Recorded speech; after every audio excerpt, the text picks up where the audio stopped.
Ex-wife asked for an open marriage, so I divorced her.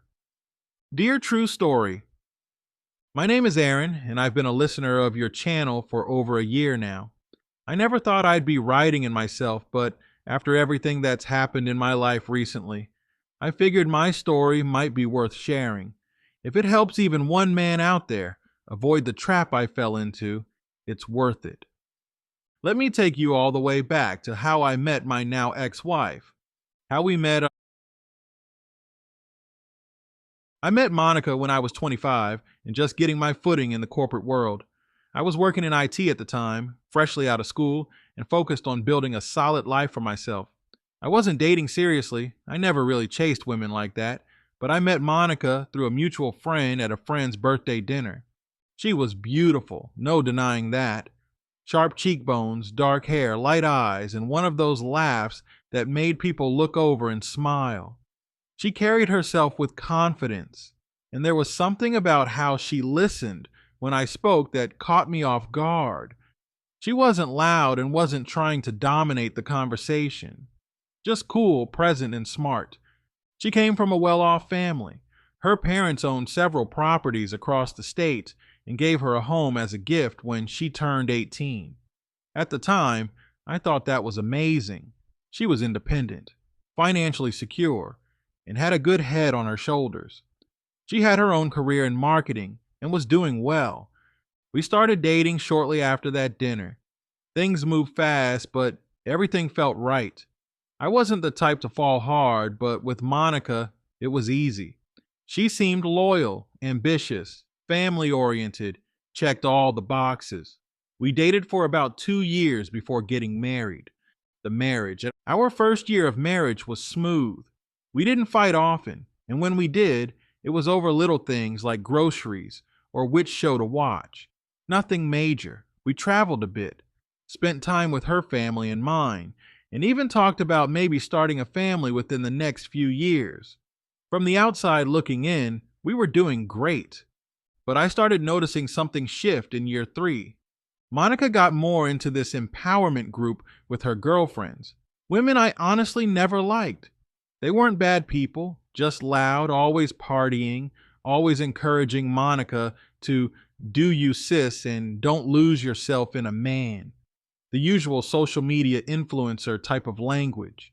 One of them had recently gotten divorced and kept trying to convince Monica that modern love is about freedom and exploration. I told Monica straight up, I'm not into the groupthink, and I think relationships need boundaries. She'd nod and agree with me, but I could tell she was starting to absorb the messages. The bomb drop. It was a random Tuesday evening. I had just gotten home from work and we were eating takeout on the couch. Out of nowhere, Monica says, "Have you ever thought about trying an open marriage?" I paused, thinking she was joking. She wasn't. She said it like she was offering me a new flavor of ice cream to try. Calm, casual, like it was some exciting twist to spice up our lives. I didn't even let her finish the rest of her pitch. I looked at her and said, "No, I'm not sharing my wife." She tried to backtrack, said it was just a thought, just an idea she read about online.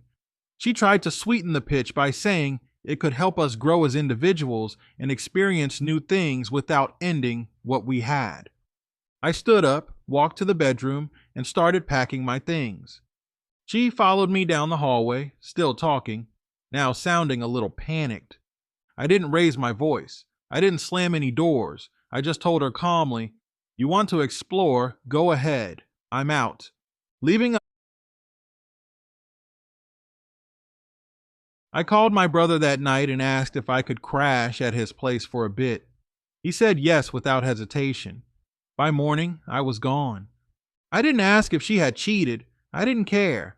Once she brought that to the table, I saw it for what it was, a sign of deeper disrespect. Whether she cheated already or was just warming up to it didn't matter. The seed was already planted.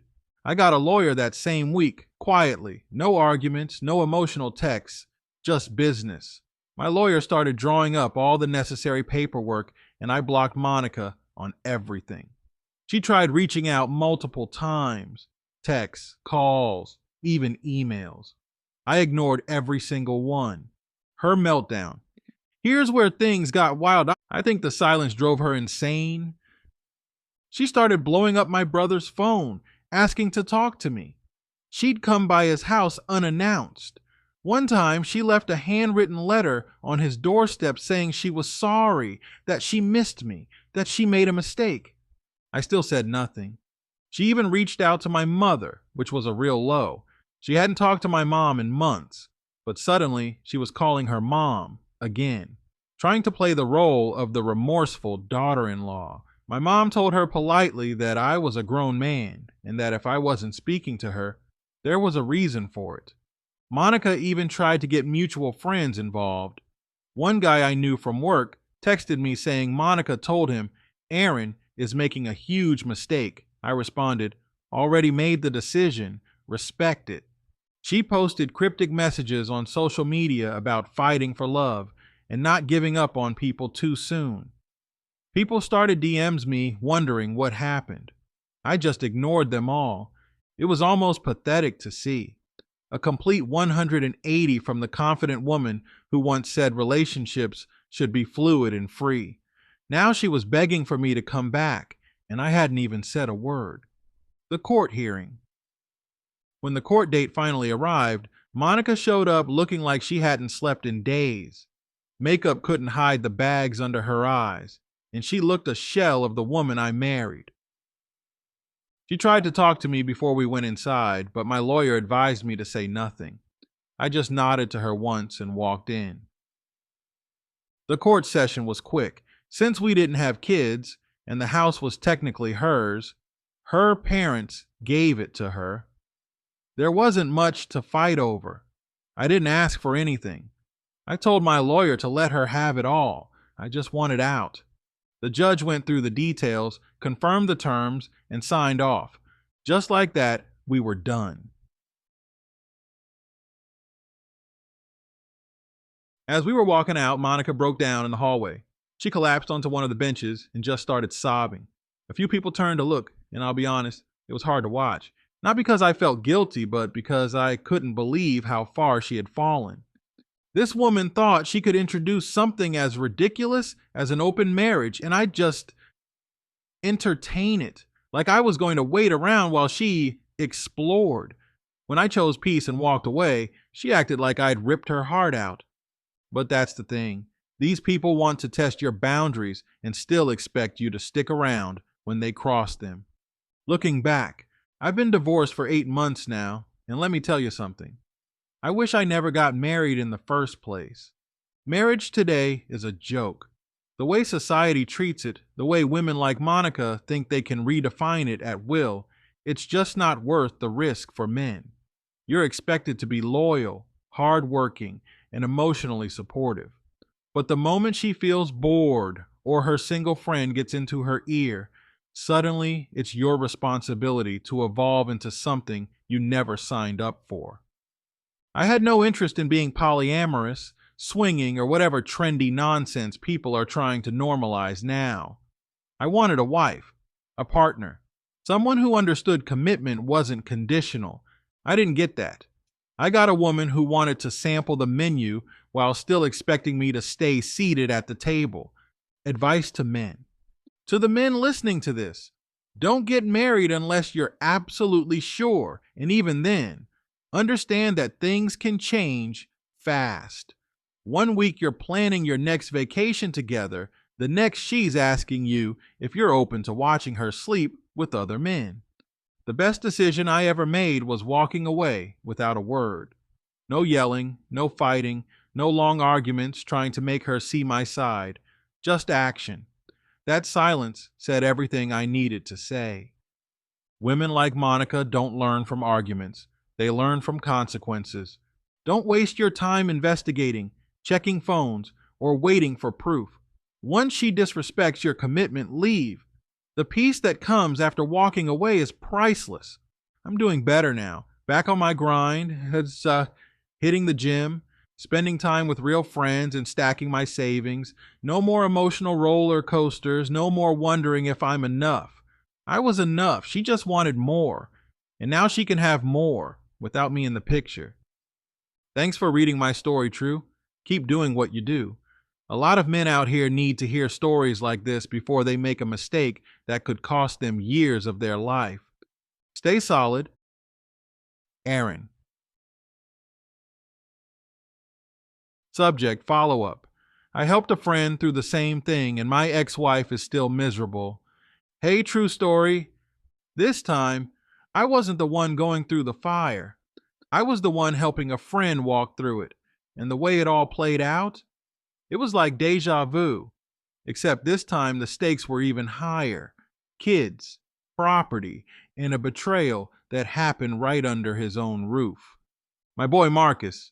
Let me tell you about my guy Marcus. We go back over 10 years, met through work, bonded over football, and became like brothers.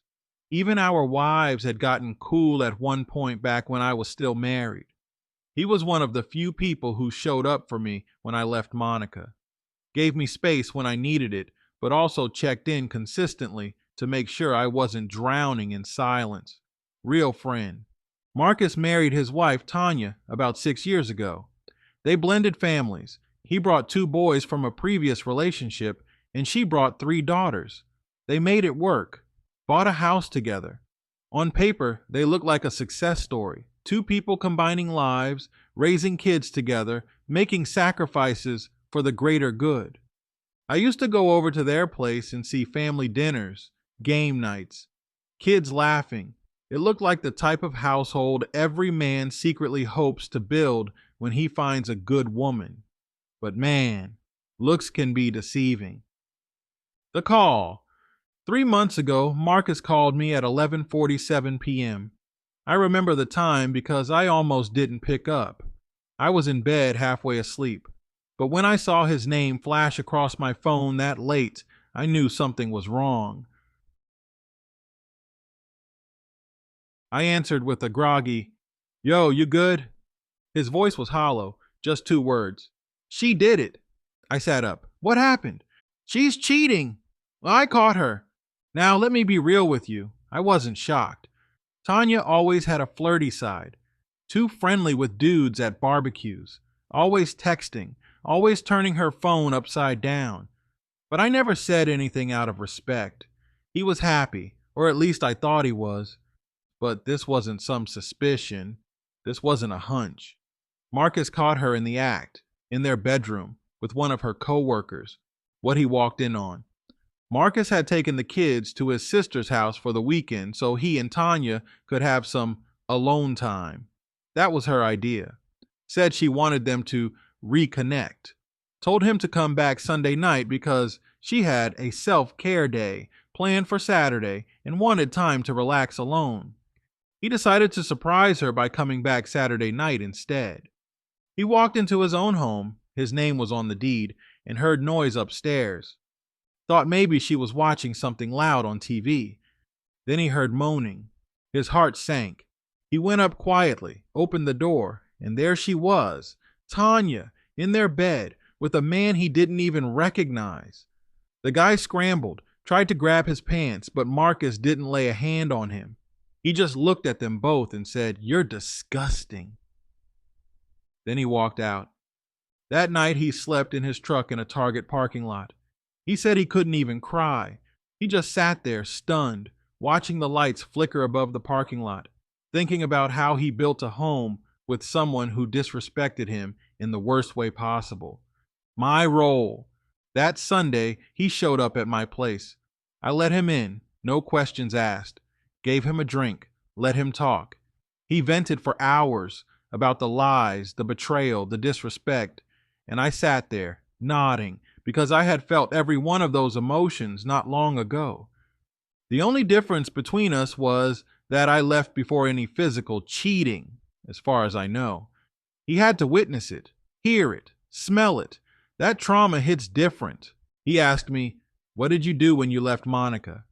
I told him everything, how I packed, how I stayed silent, how I let my lawyer do the talking, and how I refused to give her the satisfaction of seeing me break down. He listened, absorbed it like a sponge. Then he looked me dead in the eye and said, "Help me do the same." The complications. But here's where his situation got trickier.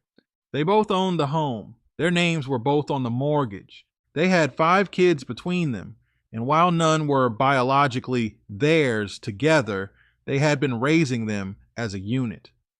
Tanya begged him not to break up the family. Same script, different cast. She cried, promised she'd cut off the other man. Swore it only happened twice. We both knew that was a lie. Said the kids needed stability. Marcus almost gave in, not because he believed her, but because of the kids. His boys loved her. Her girls looked up to him. It was a mess, but I reminded him, she created the mess, not him. And if he stayed, all he'd be doing was showing those kids that it's okay to be disrespected and still stick around.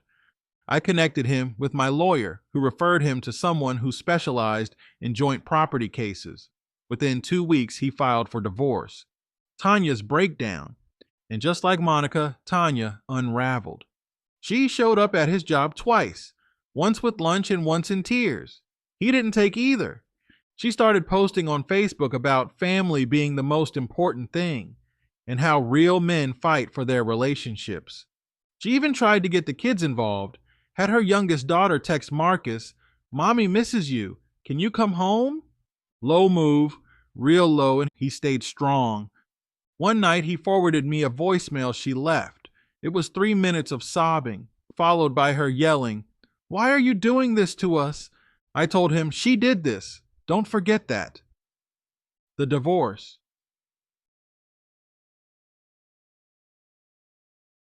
They're still in the process of splitting the house. He's trying to buy her out. If not, they'll sell it and split the proceeds. It's a legal mess, but he's handling it calmly, methodically, like a man who's done being disrespected. He got full custody of his 2 boys. She got hers. The family unit is broken, but he said the boys seem calmer now, like the tension they didn't understand finally lifted. Marcus told me the day he filed felt like being released from prison. Not because he didn't love her, but because he stopped loving the version of himself who tolerated being treated like he didn't matter. Update on my ex. Now let me shift gears for a second and give you an update on Monica, since people were curious after my last email. She's still miserable. I check her Facebook every now and then, not because I miss her, but because I like to know I dodged a bullet. She's been posting stuff like, "Healing isn't linear. Some days I'm okay. Some days I break down out of nowhere. If you've lost someone you love, I feel you." Or this gem: "Don't ever let someone make you feel replaceable. People who can walk away from you never truly loved you to begin with." Ma'am, you told your husband you wanted to sleep with other people. What did you expect? She posted one photo from some women's empowerment retreat. She looked thinner, tired, like life had taken some of her shine. The caption said, "Learning to sit with the silence, learning to love myself again." I won't lie, part of me felt sorry for her, but that feeling lasted about 5 seconds. She made her bed. She thought I'd beg, thought I'd argue, thought I'd chase her while she figured things out. Instead, I left. No drama, no tears, just a firm goodbye. That silence? It was louder than anything I could have said. Final thoughts. Helping Marcus helped me realize just how common this is. So many men are living with women who don't respect them, who think they can experiment with their loyalty and still expect unconditional love in return. Too many men are afraid to leave because of kids, houses, what people will say, or just plain fear of starting over. But let me say this clearly. Staying in a relationship that destroys your peace is worse than starting over. The road back to yourself is not easy, but it's worth it. I watched Marcus go from broken and confused to focused and free. I watched him pick himself up, step by step, and build something solid for his sons. That's what men need. Support, brotherhood, and a damn exit strategy.